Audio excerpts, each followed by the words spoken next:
Think you can't afford property? Well, think again. Let's stop making excuses and start making moves. Let's get straight to the point. I'm Tristan Guerrero, your host on Straight to the Point.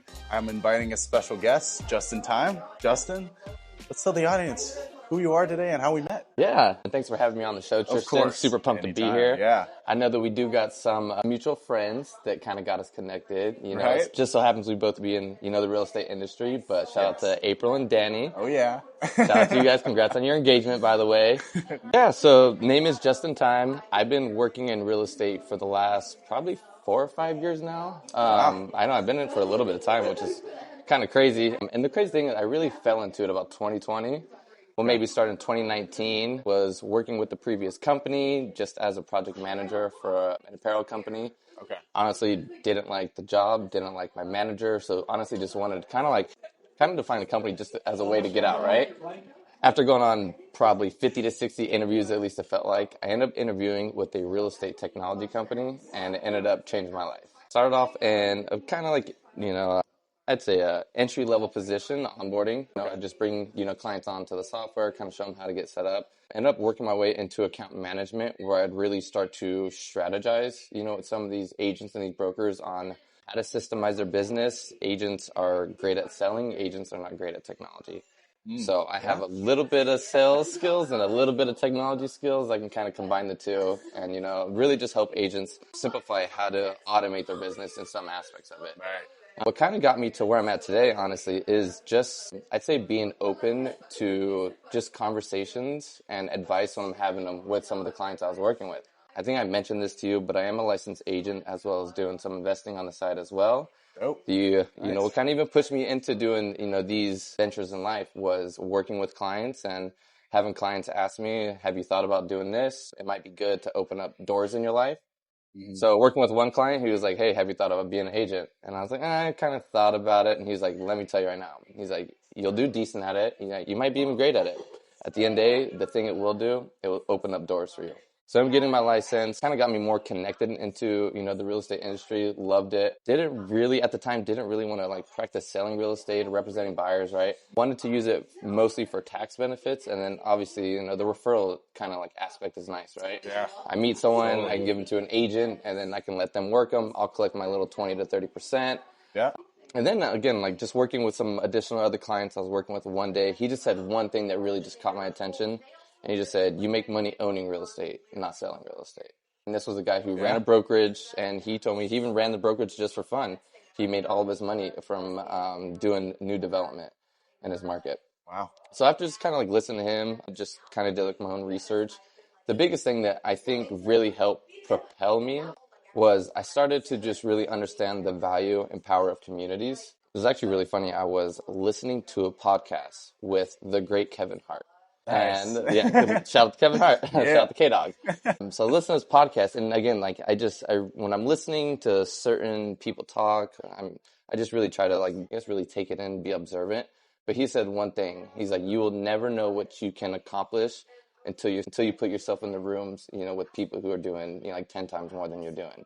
I heard that, I was like, that's so interesting, and it just so happened to be around a time where I went out to Texas to go visit my family, or to go visit my sister, and some things kind of going on in life. I was like, I need to get out of town. Right. I need to get out of Oceanside for a little bit. Went to Texas. While I'm in Texas, visiting my sister in Austin, one of my best friends, Dylan King, who I grew up with, we, again, just both kind of fell into real estate. He was an agent, started off in Baltimore, Maryland, had moved to Fort Worth, Texas. Damn. Yeah. So he knew that I was in Austin. He's like, gave me a call. He's like, Justin, why don't you come visit me? I haven't seen you in a while. I'm in Fort Worth. It's 2 hours north of where you're at. And I was like, oh, love to go see my buddy, my nephew and stuff like that. So I ended up taking a drive up there. As I'm up there, he did mention, he's like, hey, I want to take you to one of these real estate investor meetup groups. He's like, I think you're going to find a lot of value, and just, it's going to put you around a lot of people that are doing big things in real estate. Yeah. So of course I'm like, hell yeah, let's go. And as soon as I walked into this event, this kind of little community room, I got hooked with the energy. I just loved it. I mean, they were just Nice. awesome people, just people that want to help, want to educate you. And I think just by being around some of these people, it kind of helped me feel like these people who are doing these flips and making these millions of dollars. I mean, I met people that own 200, rental units. people that really didn't need to work, but just still they love what they did. Right. The biggest thing after just speaking with them, I'm like, at the end of the day, they're normal people that found a strategy, tested that strategy, and then scaled it at a very rapid pace. And the way they did that was by building a team and by building systems. And then just again, by being around these people, it made me feel like maybe I can do this. It didn't seem like this was such a far reach goal anymore. It was like, okay, they're doing this. This is how they did it. How can I go and do it, myself? After going to that event, again, I really just got hooked. So when I came back to San Diego, the first thing I did was I just went on Eventbrite and I looked up real estate investment meetup groups in San Diego. Uh-huh. I think you'll find this funny too. The first one I found was Beers and Deals Dude, by that's Rich literally the Summers. first one I found when I moved down here. Yeah. And I see it. I'm like, well, I like beers. Love me some deals. Let's go kind of like check it out, And then I it's went. free. Yeah, it's free. I mean, and this was the first Check it time out. he had just moved to Little Italy. Then, Oh, okay. so then the first time he moved to Little Italy, he had like free alcohol. So like, I mean, it was insane. You'd go up to the bar. Like now They you gotta, still do. you gotta pay for it now. You gotta pay for it. Well, the last time I went, Did they? They were doing it for free? It was one drink. You got one drink? Yeah. You will get one drink if you leave a review on the podcast. So the first one, it was unlimited, all you can drink. So you would just Oh, you go up to the bar, Dang. and I was like, I thought it was gonna be like this like so every funny. time. You know what I mean? I'm like, yeah, let me get another tequila. But yeah, funny. honestly, just another environment. Got super, just love all the energy of the people. Especially because like Beers and Deals, it's some of these events can be very pitch style. They're either trying to sell you a mastermind or they're trying to sell you some type of course, or something. This one is no pitch style, just a lot of people networking, a lot of people trying to help each other. Exactly. Yeah. I love that. Yeah, so absolutely just like fell in love with that. Shout out to Rich Summers. Yeah, shout out to Rich. I mean, the way he's like educating people, it's amazing. And the community that he's building, it's just, It really is like helping people. It's just amazing. So, and then after going to like these events, I knew that I wanted to focus on doing like a foot. I knew that, rentals are great. Appreciation is great. I think that's great when you do have, even though there's strategies to do it, somewhat of capital, right? You do need to have some reserves. Yeah. I mean, if you do have rentals, something happens, you got $30,000 coming out of your pocket now, you got to have those reserves. So from a strategy standpoint, I felt like fix and flips, because they're quick turnarounds, where you can dump some money in, you maybe, depending on your investment, get a return back in, 4 to 6 months. Right. So I started looking at fix and flips, San Diego, tough market, talking with my buddy Dylan, who again is in Fort Worth, Texas. He does work with a lot of investors out there. So he came to me one day, was like, hey, Justin, I got a deal. And he's like, I think we should hop on it. So we ended up looking at this deal. Purchase price was only $150K. Didn't need anywhere, they need probably like 30 to 40-ish, in rehab. It's not bad. And then ARV, we were looking at it, was around like 300. Dang, just putting in 30K. Wow. And again, this is our very first, fix and flip. Haven't done one before. It is scary, Sure. I did come in as like capital partner on it. He came in and managed the property, helped manage the contractors, helped list the property, sell it. I kind of came in as just, the capital partner, but it's scary. You're putting in, I end up, because it's our first one, getting loans and financing is a little bit difficult. You're going to have higher interest rates, because you don't have that track record. Right. So, our LTV, it was 80-20. So we did come in with like 20% down. Okay. Luckily, again, property is only $150K. Yeah. So, all in, I was probably just over 40-ish, 40-ish K or so. Okay. I'm all in. And then we ended up fixing up the property. It took about 4 months. After selling it, it took about 6 months. But I was shocked when we ended up selling it for just under $300,000. So all in 180, sold it for 300. Crazy. We did all right. It was actually kind of crazy. Start to finish, how long was that? It was about 6 months. Like altogether? 6 months? Altogether. That's super quick. Mm-hmm. Yeah, we got done. Yeah, probably 5.5 months. The other crazy thing too was that the buyer who Dylan brought in, he was buying it on an FHA, and I guess FHA has these certain rules and regulations where if an investor goes and buys a property and puts equity into it, you can only put so much equity. Like they almost limit you how much equity you can put into it, or how In much Texas? how much you could resell that property for in Texas. Yeah. Oh, wow. I had to go back and like look at the exact, like regulation or like law about it. But because we had almost like put 50% in equity into the property, we we had agreed to the buyer to buy it for 305. When it was getting processed, they came back saying that's too high. You guys have forced this much equity, so we actually had to restructure it, and we had to sell it at like 29999. You know what I mean? But Come on.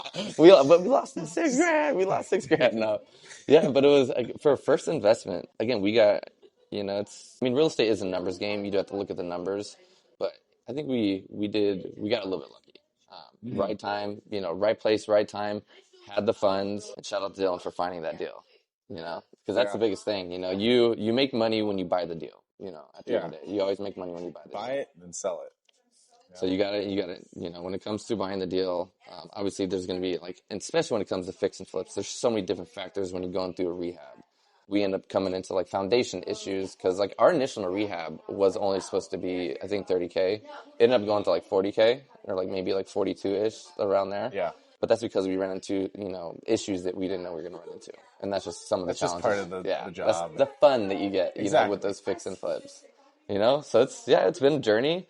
Again, we made 80K, I think, on that first deal. Ended up splitting it, so both of us made an extra 40K in 5 months. Nice. On top of everything else, we're still doing to help generate, revenue and capital. And that was just the beginning. That was just the beginning. Wow. Yeah. Now I'm definitely shifting my focus into more of the San Diego market. Primarily looking into, North County, Escondido, Vista, Oceanside area. And, with the inventory, obviously, I don't even call it a lot of prices. opportunity there right now. There's a ton, especially with the ADU play, right? Oh, yeah. We hear ADUs, all over the place. I wish I could tap into it right now. You can. You just gotta find the deal. Exactly. Yeah. There's money out there. The biggest thing, if you can find a deal, I can guarantee you 1,000% you can find money. There's people that want to invest in the money. Because what you can do is, I work with a lot of investors, or I have a lot of private money, lenders, right? Where they want to get returns on their money. On average, you put money in the bank, you're not getting returns. Inflation is actually killing your money over time, right? You could put in the stocks. Stocks, are volatile. I mean, stocks have gone down. And the appreciation here in San Diego's double that. So, and you can do that. But what you can do with private money lenders, and again, these are people that want to put their money into real estate deals because it's backed by real estate. And, if you're able to work with them, giving them a 12% return, that's how you can actually, this is how people say invest into real estate, no money out of pocket. This is what they're doing. They're going and they're getting private money lenders at an 8 to 12%, interest fee. They're going and using that money to get the down payment. They'll do a rehab. And then they'll do a cash out refi to Burr, the Burr method. Right. And then once they do the cash out refi, they pay off the private money lender. Now that, investor just got the property pretty much without of their own, money up front. For someone that's watching that doesn't know the Burr method, what does that stand for? Buy, rehab, refi, rent. Got it. I was like, I gotta make sure. I was like, wait a minute. I haven't said it out loud in a long time. So buy, rehab, refi, rent. Okay. And then rinse and repeat. Now, what's your opinion on maybe taking out a HELOC versus doing seller financing? Or does it have to make sense in that situation? Yeah, well, everything is situational at the end of the day. If someone is taking a HELOC out, and you're saying, well, let me ask you, would this be if they're trying to do an ADU to take out a HELOC, or seller financing could be leveraged in different ways, right? That's true, yeah. So, going back to what you said, very situational. Yeah. Now, let's just say you possibly want to rehab the primary house and then also add an ADU. What would you do in that circumstance? Yeah, for that circumstance, well, you're definitely going to have to get a construction loan. Are you currently already a homeowner of the property, or is this going to be a new property that you would want to flip and then rent out? Something that I would want to acquire, run the numbers. Mm-hmm. Okay, I understand that the primary house may need some work, not a whole lot of work, but then also add some extra income and construct the ADU in the back, maybe two. So what you would probably want to do for that is you would probably get a short-term hard money loan. You'd rehab the property. You would do a refi, and then you'd go into a construction loan. But during that, what you're doing is you'd bring in someone to rent the single-family, property that you just rehabbed out. while they're doing the build out, you're still going to have, Okay. yeah, so you have, they're somewhat going to be, covering some of the cost of, the bleed out that you're going to have on the mortgage Okay. and the construction loan.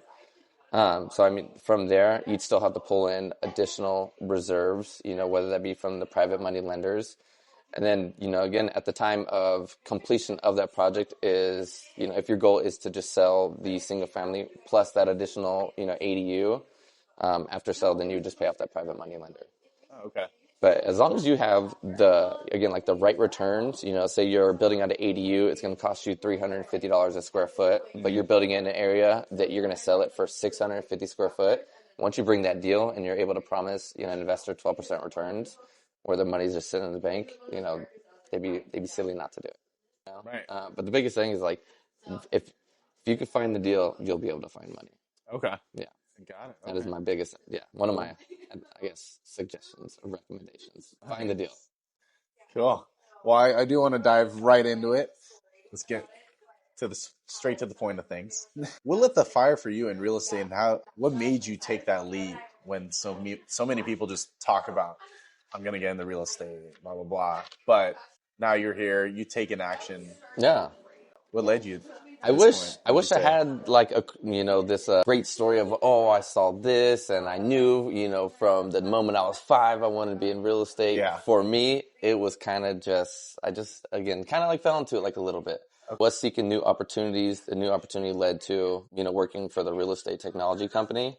Okay. And I think just if you're, working at any position, doesn't matter what it is, like you have to really see like where do you grow from there? Where can you continue to progress in your career field, right? Right.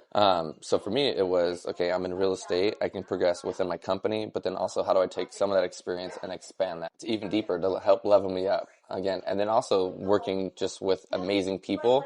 Like I have to shout out my guy, Brent Levine, who is one of my directors at my company. Because he is a person where he used to work at Zillow, so he helped run broker. Yeah, he helped run the broker or the sales team over at Zillow. Super just well connected in the industry. Also ran a brokerage that was actually part of EXP in New York, the Align team. So I actually worked with them as well.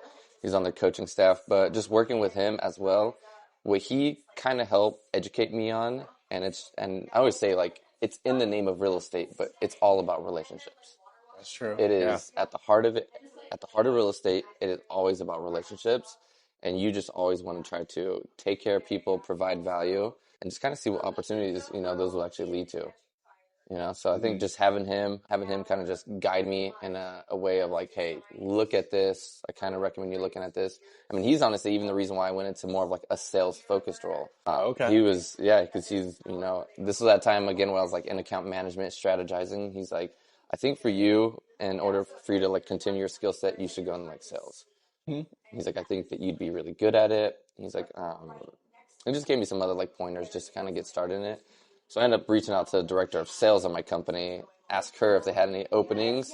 She said not at the time, maybe in like 6 months. And then a month later, she reached out to me. She's like, hey, we just had an opening up on our sales team. We're going to bring you on. At that point, yeah. Which was amazing too, because that honestly helped double my salary like in a matter of like 4 months. Wow. Yeah. So that's what actually helped kind of propel me to even making like the 6 figures. But the only reason it got me there was I just listened to someone who I knew had the best interest for me. And that's, again, I just think that if you're really just open to people, especially when they have the best interests and open to opportunities, doors, like where can you grow within your career, then you kind of just go for it. And if it doesn't work out, change, move a different direction. Right. I think people can get very caught up on, and people are different, right? People love to have like a very strict, or not strict, but kind of like a guided path of like what I want to do for the next like 5 years, 10 years. It has to happen this way. Boom, boom, boom, boom. And it never does. Life don't work like that. Exactly. You gotta be able to pivot. You just don't know what curveballs, or you don't know what other opportunities. Maybe your goal, over the next 5 years, like, oh, I want to do, we'll say like 50 flips, but a new opportunity comes across, and then now you have the opportunity to invest in like multifamily. You're probably going to change your goal. Yeah. A little bit. So being, I think, like pivotable. Then also being very open and observant of what opportunities, what doors are right in front of you. Right. At the end of the day. Huh. Yeah. I love that. I love like learning about your story and how you fell right into it. Because honestly, it kind of reminds me of what I it took for me to move down here to San Diego. Yeah. Honestly, it was What just a propelled thought. you the most, to get into real estate? Yeah, I mean, well, first I went to the school for it, and it was a major at Menlo College. Yeah. And I was like, let me just see what it's about. I watch Ryan Serhant, $1 Million Listing, Selling Sunset, all that. I was Yeah. like, yeah, let me just take the intro They class. seem like they're making money. Yeah, just take it. Yeah, I like houses. Yeah. Why not? So then I took the intro course. I'm like, okay, this isn't bad. Let me look and explore my options in real estate. Then I found out there's more to real estate than just being an agent. So I'm like, dope, okay. And the cool thing with Menlo is it's a 4-year undergrad business school.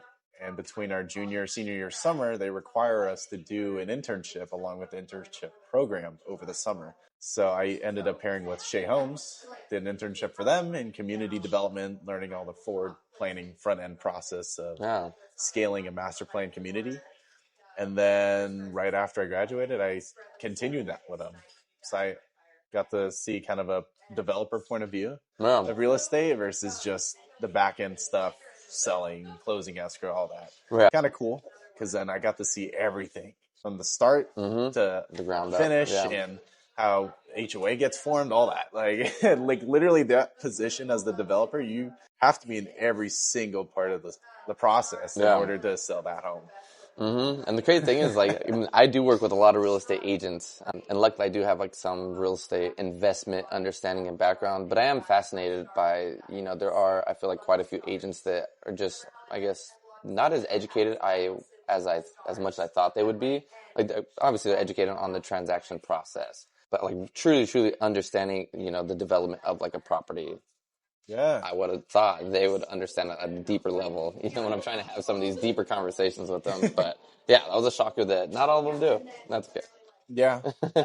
And then that's cool. You have that experience, man. Love that. Yeah, for about 2 years or so. I'd say a couple of years, combining internship and afterwards falling right into it. But I really have a passion for just talking with people. So a lot of that job was really honed in on just working with your team and with the city. There's not a lot of outreach of talking to new people, which I really love doing when I was working at the running shoe shop during school and being able to help people out, being fitted to running shoes. So I'm like, I kind of miss that part. So let me go. So when they did lay me off and I parted ways with Shay, I took that as my opportunity to go into as an agent, get my license, and started off with Keller Williams, actually. I'm sorry. Everyone's like, oh, you should. They pair you with 2 coaches. You got all these classes. I'm like, okay. And it didn't turn out to be the experience I thought it was going to be. So honestly, it fell into my lap to move down here. With joining FAM, it fell on Indeed. I just was searching Indeed. I'm like, FAM, that's an interesting name. What up, fam? Yeah, right? And it led me to moving down here specifically for them. So honestly, I couldn't give much more appreciation and gratitude to them for helping me move down here because I moved my whole life from the Bay down to here 5 months ago. And I had my best friend moved down here too. The SDSU has been trying to get me down for the last 4 years. And he's like, yes, I got this guy down here. So mission accomplished. Yeah. So shout out Yuval, he's my buddy. Yeah, I love that. And now I'm here, man. Just trying to open new doors, meet new people like yourself. Yeah. No, I love that. So what is your biggest focus on, in terms of real estate? I mean, it sounds like you're passionate about helping people. Yeah, I'd love to know where that passion maybe even came from. Was it something just naturally you kind of realized?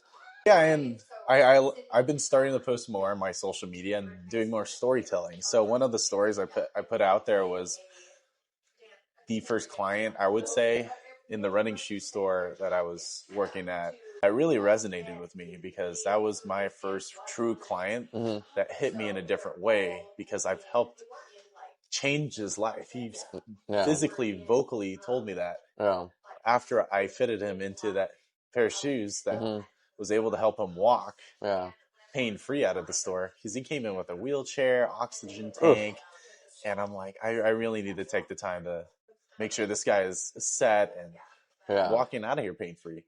Came back 3 days later and said, hey, where's your boss at? Like, oh, he's right here. I'm like, what? Wait. Before I bring him, what did I do? And then he's like, oh, Wait a I just minute. want to say, like, this gentleman here helped change my life. Like, Yeah. he told me that. He changed my life, and it just hit me in a different way. Yeah. Wow, I'm out here not just helping people, but changing people's lives. Yeah. So it changed my perspective of not only am I just selling people Yeah. on things, I'm helping change their life on things by selling them and moving them forward. Yeah. No, I love that. And honestly, I've thought about this a lot. I think people really underestimate, what they do. Just again, even if you just work at like a shoe store or anything like that. Like maybe there might be some people that work at a shoe store and they're like, I just work at a shoe store. You know what I mean? Yeah.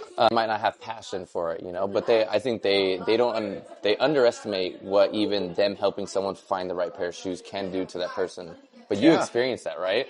Again, Yeah. and this is why I love like the power perspective. Again, I think about this all the time, but even someone that, I always like to think about the example of like someone that works at like a movie theater. I mean, maybe they just, peel off like the tickets, or maybe they just pour popcorn. Maybe they're not passionate about it. But if you think about it, like that customer, that consumer, that client there, when they go there, they're there for like a unique experience. And even though you're just giving them popcorn, like that's gonna be something they're gonna like enjoy. You know what I mean? Exactly. Yeah.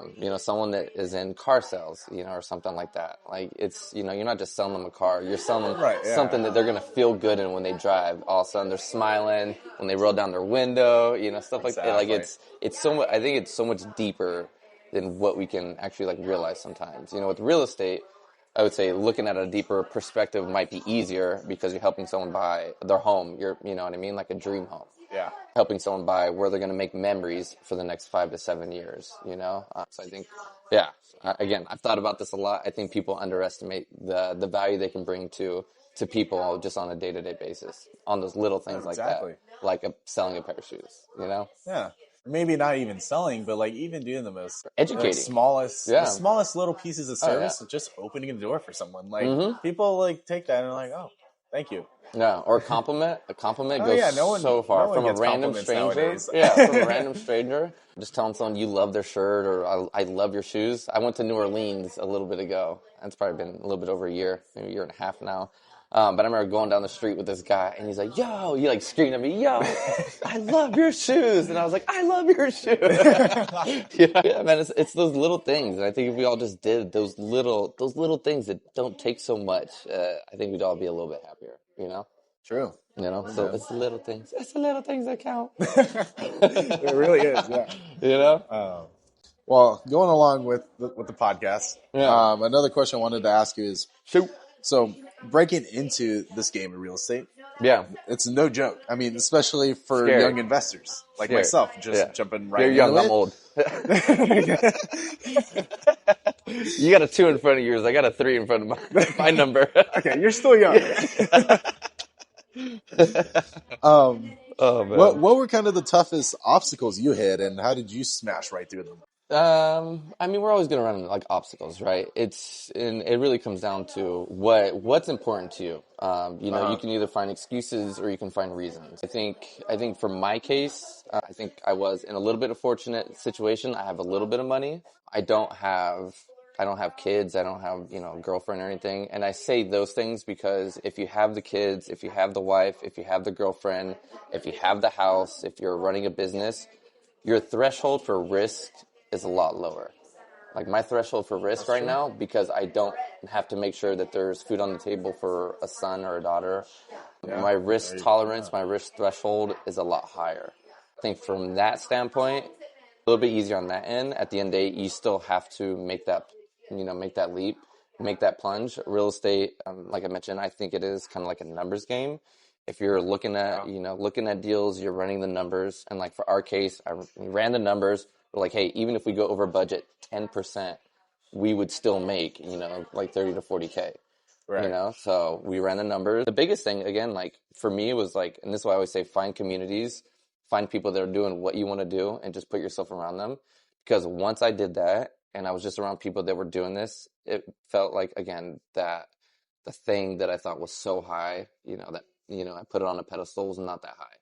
It just really normalized that I could do this. I think just communities, putting yourself around those people, and you do have to just say, We'll give Kevin Hart another shout out because I love this saying. He says sometimes you just got to get a case of the fuck it's. Just get a case of the fuck it's, and you just say Yeah. fuck it and you go after it. But that's what I end up doing, and again, it worked out. Nice. So no, got to get a case of the fuck it's. I mean, shoot, that's literally what I said. Coming down here, I'm like, shoot, fuck Yeah. it. What's the worst that gonna happen? A lot of time, if I don't know, again, risk tolerance. But if you are someone who you want to make that investment, I mean, you do have to look at what is the worst that can happen. The worst typically is like you lose money. It does suck. It's not the end of the world. I think when I get older, I'm definitely going to reflect, and the things that I know that I would reflect the most on is everything that I didn't do. The risks that I didn't take. True. I think that's that. yeah. I think like I was listening to like Alex Hormozy. Hormozy or Hormozy? Hormozy. I always say his last name wrong. I listened to a podcast with him, but he said something interesting. Like he loves to have conversations with his older self. Like in 30 to 40 years, how was if I think about how I am today and how I continuously progress, and using that perspective of my future self, like what would I reflect on things I regretted. So I think about that. I read lots of articles or listen to podcasts just talking about when people do get older, what are some of the regrets. Some of the regrets are not traveling and not taking risks. So that's two things that I definitely want to try to do. Love to travel, like I said, going to Costa Rica in a couple weeks. And then you just gotta take those risks, I just don't want to be on that deathbed and just be like, well, what if I don't? Oh wait, I didn't go there.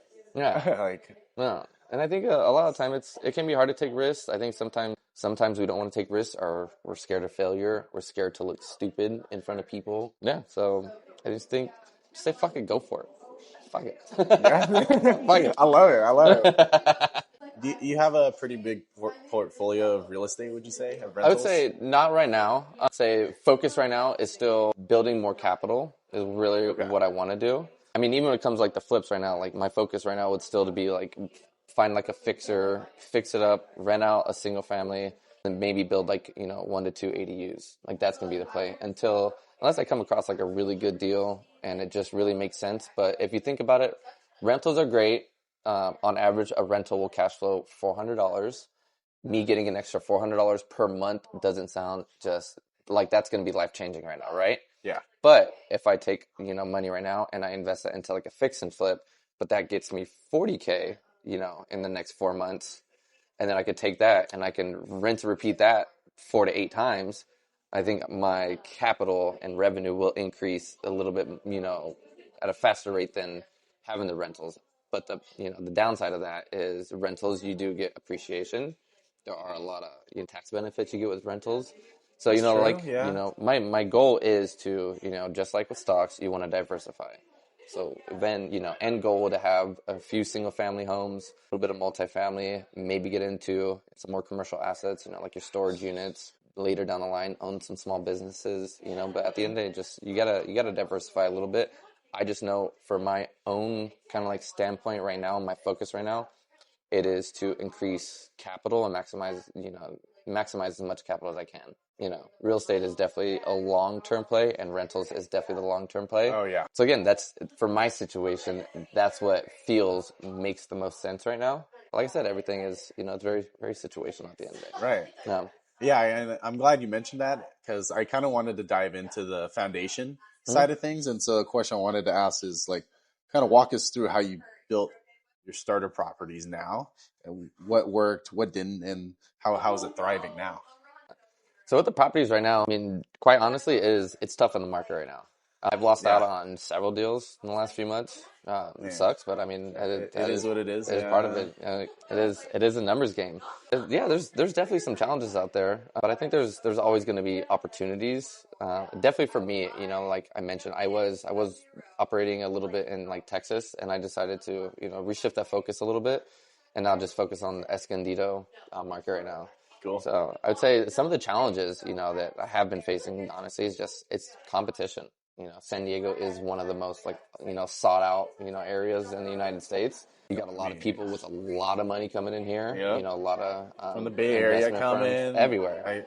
People are leaving, but now they're coming back. Yeah, and I just spoke with someone that said like 40% of homes purchased in San Diego were from outside investors.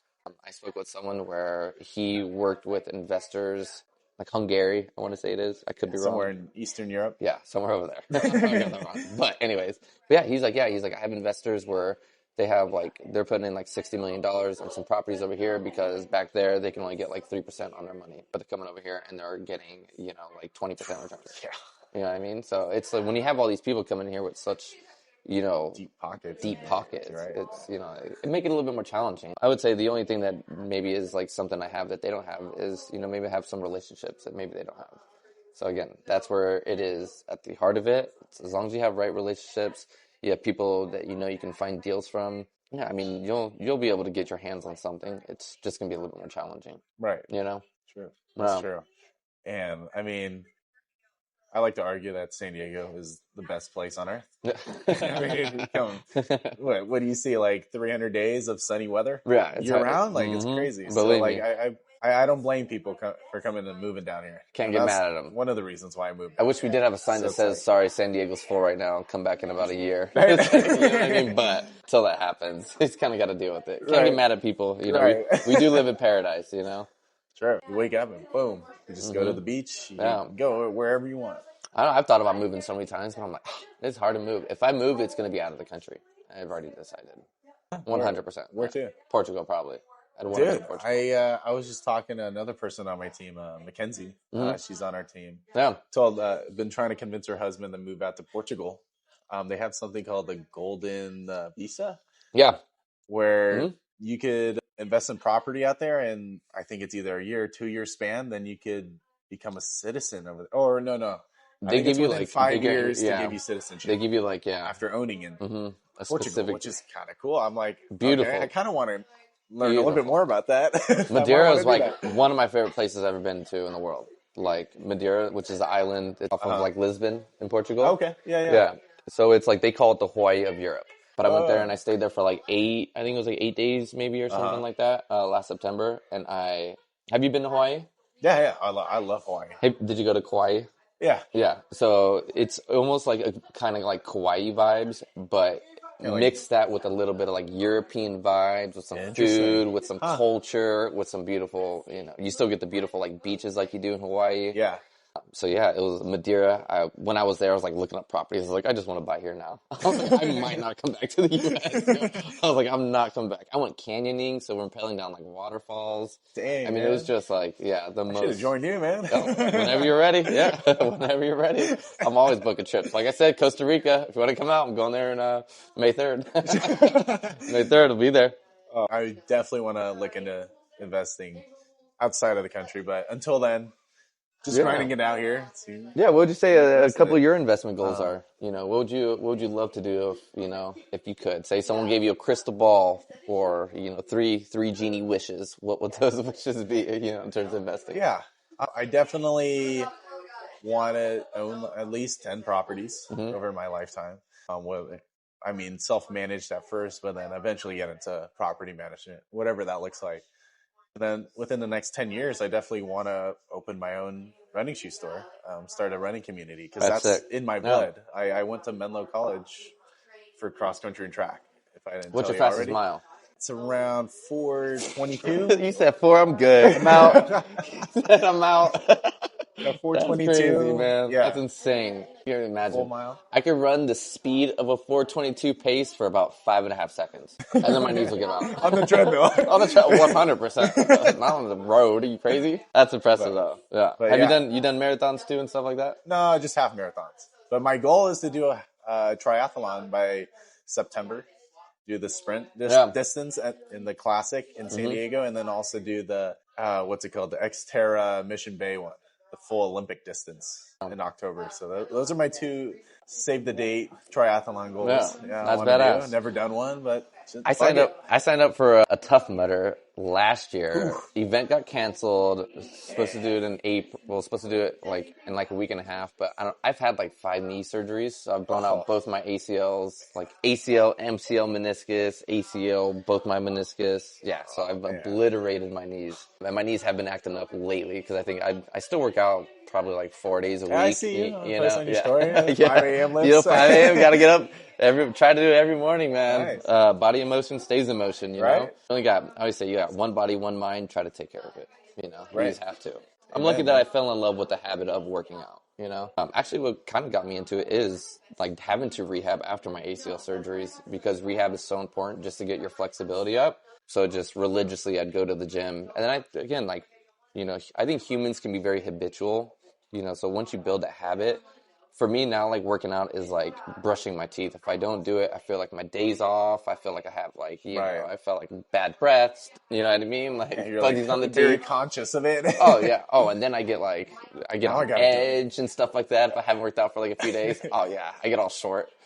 I get all like short with people. I'm like, yeah. I'm like, don't mess with me right now. I need to work out. I need to burn some endorphins. Freaking out. You know, but yeah, yeah. No, I feel that too. Like if I don't run, I'm like, what am I doing? Oh yeah, I'm like this. I'm like, oh man, I'm I gonna need to do freak something. out. Yeah. Especially me, I have so much energy like built in. Like for me, sitting here for this long, I'm already like bouncing off the chair. Yeah, Oh man. yeah, man. Well, we'll keep it going. We'll keep it Yeah. rolling. What else you got for me? Love to help if I can. Let's be real. Owning property kind of feels impossible at times, you know. But what's your most unfiltered, straight to the point advice? Someone in their 20s like myself who wants to make it happen. What would you suggest for them? Well, first thing, I mean, before you making it happen, I say have very, very clear, concise goals and understand your why. You know, I think why do you want to own Yeah. rentals? You know, like really, like understand why. Are you doing it just for the money? Because if you're doing it just for the money, you know, rentals is probably not going to be the Find a best different one. way to like capitalize your money. You know, like Yeah. you could probably invest it into like a small business and get more returns than, you know, into like a rental. Again, on average, rentals are giving you $400. I mean, the nice thing about it is an asset. It is going to appreciate. But again, like I think it is getting like very, very, very clear, you know, of, you know, one, your goals, and then two, it's like then you really just start looking at markets, right? What is your entry level to get in a market? There's lots of different ways to get rentals, even, you know, like subject to, there's creative financing, you know, there's owner financing. There's a lot of baby boomers that have a lot of equity, you know, in their properties. Dude, tell me about it. Which is a good Yeah. reason why a lot of them don't even want to sell their property. But if you're able to approach a homeowner who has a lot of equity, maybe they do need to move, and help educate them on how, with owner financing, they can become the bank and they can actually continue to make money off of their assets instead of you buying that asset and going through, you know, the bank, where now the bank is going to collect all that interest. From the homeowner's perspective, because they made that right decision to buy a property in the 80s, and now they own it outright, why have, you know, a new buyer go through this, you know, go through a bank where that bank's now going to collect the interest? Where the Right. homeowner, I'm like, hey, you can collect another 6%, you know, on the property. You know, that will give you money until, you know, the rest of your life. Yeah. So there's a lot of different ways. Just get very, very clear with your goals. Look at your market, understand what strategies or what is kind of, you know, like an entry point that you're going to need to get into like a rental. And then get a case of the fuckets and go for it. I love it. You know? Right. That's the way I look at it. It all starts when you take that first step, because then it just keeps rolling. And you're in a groove, Yeah. and you're like, oh, okay, I found my step. Let's turn this. It gives you that confidence, right? You know, the first one's the hardest one. You know, like I remember even going into like Right. sales, getting like my first deal. It was like the hardest one. I was so stressed out about it. Once you get it, you get the confidence. I can do this. You know? Yeah. And you do it again. Oh, I definitely can do this. Then you just rinse and repeat. Boom, boom, boom. Yeah, totally. Another one I wanted to go and ask you is, everyone trips up at the start, of course. I mean, who doesn't make mistakes? But what were your biggest mistakes, and how can others dodge some of those pitfalls that they can learn off of, so then they can start off? That's a great question. Honestly, I think it's going to sound funny. I think one of my bigger mistakes was just not taking action sooner. Like, I wish I just took action a little bit sooner. You know, when people were saying, you know, go, you know, even like I said, like the client who said, you know, you're going to make money owning real estate, not selling real estate. I thought about this, and I would think about it consistently, you know, time and time again. Probably for too long. You know, I spent months kind of like just revisiting this and start researching, where if I just took that information right there and just said, hey, this is now what I'm doing, this is where I'm going, and just, try to focus on that. Get right into it. Yeah, I just, and I try not to, definitely not dwelling on like wasted time, because I do, as cliche as it sounds, everything happens for a reason. I think there's a lot of truth to that. Maybe the reason why I didn't make a decision then was it maybe would have led me to a really bad mistake that really would have hurt, I don't know, my financial we never state. know. You never know. You never know. That's all the past. But some people spend years dwelling on it, and you only spent months. So, like, even like people my age that maybe could have started like a couple of years ago, they're still dwelling on it. Like, you might as well just take that step. Yeah. No, Get at it. It's so Fuck true. Yeah, get again, like, I'm gonna sound like a broken record. Get around people that are already doing it. Get around people that own the rentals. If you want to own 10 rentals, get around someone that owns 20. Ask them how they got there. Ask them, maybe there's any value that you can provide to their life. Maybe for your case, maybe they want to get into running, and you're like, oh, actually, my background is running. Have a lot of great tips for you. Because if you get around these people and you just like build relationships, build rapport that are just a little bit even deeper than just the real estate aspect. Right. It's real estate is about relationships. Just help each other, connect with each other. And there's going to be a lot of people out there that will educate you, pretty much tell you what you need to do, But again, it's getting around those people that they're already doing this. Yeah. Other things that really just, I don't know, at least like ease my mind like a little bit, or like ease the stress of doing this is I've had the pleasure of going and meeting a lot of just successful people in real estate. Someone I met actually at Beers and Deals event, he invited me out to this event that's put on by Bridger Pennington, where it's called Fun Lunch. Have you ever heard of it? No, I don't think I have. So Fund Lunch it's kind of like another community, but it's all about raising capital for different types of funds, right? Okay. So a lot of it's going to be real estate funds, but you also have crypto funds. You also have private equity funds. You got hedge funds. So I was fortunate that someone I met at, one of these events, he invited me out. It was actually to Orlando, to this community event, where again, I'm just around a lot of really successful people. And it was the first time I've ever been around billionaires in my life. Dang. And, getting to sit at these tables with these billionaires and with multimillionaires, just talking to them, hearing how, again, this is where I got like, the saying of, what you want to do in order to grow a successful business is you find a product or a strategy the consumers want, you test that product or strategy, and then you just scale it as fast as you can with the right team and systems. But that was from John Pennington, who's Bridger Pennington's dad, who's a billionaire. Oh. Yeah, so we ended up kind of like having a conversation, us and just a bunch of other, investors at the table. But I'm like talking to him, I'm like, God, this guy's worth billions of dollars. He has, not millions. Yeah, billions. What the big B. He's worth billions, and he was just like so humble, like educated, but it wasn't like you're talking to like an Elon Musk where it's like, oh, this guy's like next level, Again, that just really helped kind of like ease my like tensions of like, oh, these are just normal people that tried something and they said, and they went after it. So it just, I guess, gave me a little bit more confidence, in just my abilities, knowing that their abilities are probably similar. Maybe they're just a little bit ahead of me. Yeah. Maybe they, look at problems a little bit differently. But at the end of the day, I got a brain, they got a brain, I'm using mine, they're using yours, like. Yeah, let's collaborate. Let's combine brains, like collaborate. Like that's what people at the top do. Yeah, 100%. Yeah. So I guess that is it, man. Just communities, being around people that help really normalize that this thing, that I did want to do wasn't, such a far reach. It's actually really attainable. Right. Well, as we're kind of wrapping up the episode here, I do have one last question I do want to ask you. So fast forward 5 years from now, where do you think your empire is going to be headed? And what's the ultimate power move you're working towards in your real estate journey? Great question. My ultimate goal is so simple. I feel like it's simple. I just want to figure out a way to make money with my friends, friends, people I love, people I randomly meet, find partnerships, make money with my friends, hopefully develop some really nice, amazing, properties. One of my best friends, he is a developer. So my goal would be like find a way with, one of my best friends to develop homes to really provide just a great property, a great product, for people to enjoy, for people to make memories. If you're looking at from like maybe an ownership standpoint in terms of like assets, definitely would love to have, maybe 5 single families. Definitely will be entering the multifamily space a little bit. And then from there, I'm also kind of keeping my eyes on just, 'cause my goal is like I do want to own my own business. I don't know if I want my like main business to be like real estate investing. I think that real estate will be a driver, an avenue, a revenue generator, but I don't think that it is going to be like my absolute focus. I would love to do something around, honestly, just like helping people, even like, honestly, like a little soft spot is helping underprivileged kids a little bit who maybe want to get into like sports, can't afford like the coaching. Yeah. Maybe they don't go to like a great schools, figure out a way to like help these privileged kids. Right. In some business avenue. So yeah, like that. real estate wise, again, own some, maybe own up to, if I were to put it down as like a total of units, it'd probably be like 50 doors or so. Okay. It's pretty solid.